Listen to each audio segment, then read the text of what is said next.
Trump pulling ahead in two of the crucial battleground states. He now leads Vice President Harris by 5 in Arizona. Remember, Arizona was just down to, tens of thousands of votes. Very slim margin in 2020. He trailed by 5 last month in Arizona. So that's a move in the New York Times Siena College poll to his benefit. He is up 2 points in North Carolina right now after trailing there by 2 in August. And he is hanging on to his 4-point lead in the state of Georgia. Here's a look at how close these states were in 2020, which I was just mentioning. Biden won Georgia and Arizona by less than 1 point. Former President Trump took North Carolina by less than 2.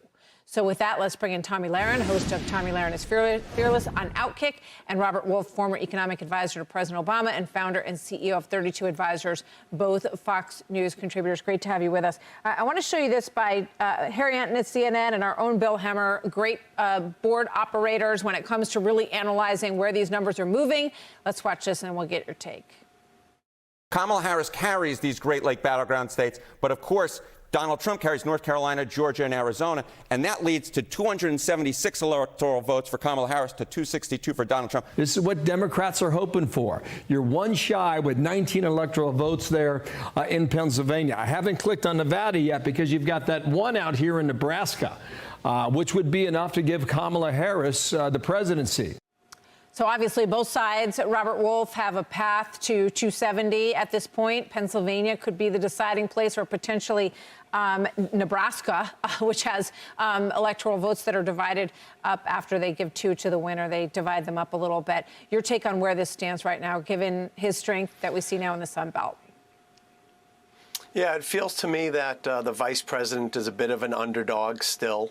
I think on the economy, although she's narrowed the gap, she's still down somewhere between 5 and 10. So it doesn't surprise me that the Sun Belt still seems to be going towards former President Trump. But it feels like the blue wall starting to creep back towards Harris. There was a poll today that has her up 7 in Wisconsin. And the truth is they have hundreds of millions of dollars of Harris campaign and thousands of volunteers and over 300 offices. So the next 45 days is going to be single-handedly about get out the vote in those 7 states. Yeah, who knows what's going to happen in the world in the next 45 days and what kind of impact that might have. Watch this back and forth that deals with, no press conference. Nobody has really drilled down with Harris on where she stands on Israel, where she stands on some of these very hot issues. Watch this with Brett Stevens of the New York Times and Stephanie Ruhle of MSNBC.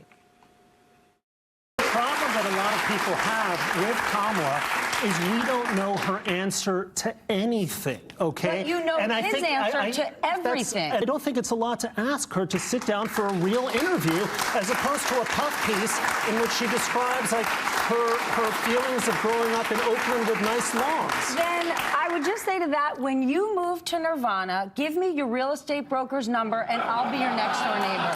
So, Tomi, the clear message there is it doesn't matter what she thinks. She's not him. Yeah, is it too much to ask that somebody running for president of the United States actually tells us what she plans to do as president of the United States? Look, I think the Kamala team thought she could run the clock. They thought that they were going to squeak by on vibes and joy. But the benefit of the doubt has run out for the Kamala Harris team and for Kamala Harris herself. The puff pieces aren't going to work. The stories about being a middle-class kid, those are getting tired and they're getting old. And the American people are unwilling to play Russian roulette with their vote. They're not going to vote for somebody when they don't know what she's going to do to the country, and the best indication that they have is what's currently happening, status quo, which is unacceptable, or even worse, back to her 2019-2020 positions that are extremely radical. So right now, the American voters in these swing states are having to choose between Kamala Harris of 2020 or Kamala Harris of 2024 that is the current vice president, and I don't think they want either of those options. Robert, quickly, if you can, she's not where Biden was with Hispanic voters or black voters. She's still playing catch up with those groups. Clearly, that's an issue. Yeah, I think, again, it's going to be all about the economy. I think on your poll, and we spoke about it the other day, it's like 40% of where people's focus are, and I'm probably light there. I'm glad she's doing a Pennsylvania economic policy speech on this Wednesday.